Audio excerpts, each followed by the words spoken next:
Floor to the representative of Sri Lanka. Thank you, Madam Chair.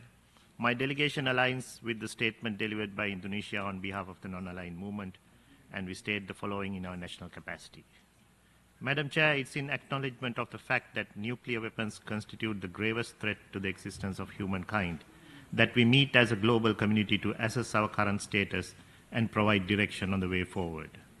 According to the International Campaign to Abolish Nuclear Weapons, as of early 2024, 9 countries possess more than 12,000 nuclear weapons, and investments are continuously being made in their modernization, with $91.4 billion spent in 2023 alone. 6 other states host foreign nuclear weapons on their territories, and 28 others allow the use of nuclear weapons on their behalf as part of military alliances and other agreements. This, Madam Chair, is certainly not a position to be contended about. The lack of progress in the disarmament pillar of the NPT has for long been highlighted by many delegations, including Sri Lanka. A remarkable lack of political will marks the continued state of stagnation to progress on disarmament, citing nebulous concepts such as strategic stability, nuclear deterrence, and security environment. The strategic dialogue between the nuclear weapon states has remained limited and has even regressed, with mistrust leading to aggressive posturing and threatening nuclear rhetoric. Such developments have caused serious implications for international peace and security, as well as efforts towards nuclear disarmament. We regret that both previous 2 conferences of the NPT did not result in a consensus document, and call on the nuclear weapon states to exhibit the political will that will result in actionable outcomes at the next conference in 2026. We reiterate that the only guarantee against the use of nuclear weapons is their total elimination. Sri Lanka, as well as a large majority of states in this forum, have fulfilled their obligations on non-proliferation and continue to do so. However, the credibility of non-proliferation efforts is intertwined with progress on disarmament. Lack of progress in one undermines the other.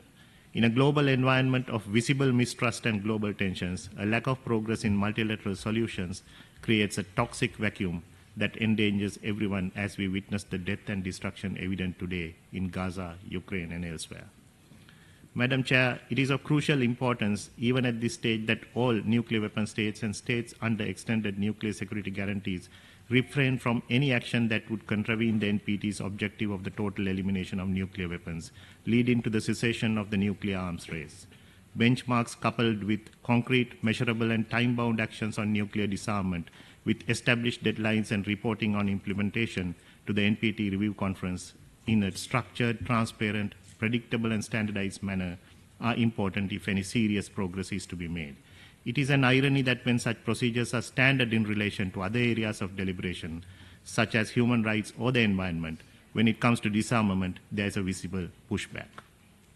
Despite the stated commitment of the nuclear weapon states and long-standing requests by the non-nuclear weapon states to receive such legally binding assurances, no tangible progress has been achieved in this regard. In the meantime, it is a matter of grave concern that non-nuclear weapon states, implicitly or explicitly, have been subject to nuclear threats by some nuclear weapon states, contrary to their obligations under the UN Charter.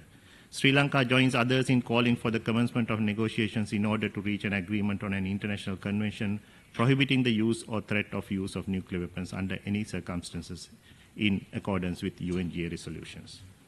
Sri Lanka's commitment to non-proliferation and disarmament is borne out through its commitment as a state party to the NPT, CTBT, TPNW, and other conventions, such as the International Convention for the Suppression of Acts of Nuclear Terrorism.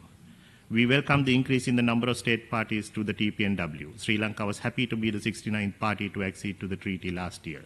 We underline the need for strict observance of IAEA safeguards, as well as the sovereign right of each state to the development, research, production, and use of nuclear energy for peaceful purposes without discrimination and in adherence to these safeguards. The third pillar of the NPT is essentially the third leg in a 3-legged stool, whose collapse is inevitable if one leg is broken. Madam Chair, at a time when we have just concluded a Pact of the Future last month, let us remind ourselves that a nuclear-free world would be the best gift that we can give to our future generations. Thank you.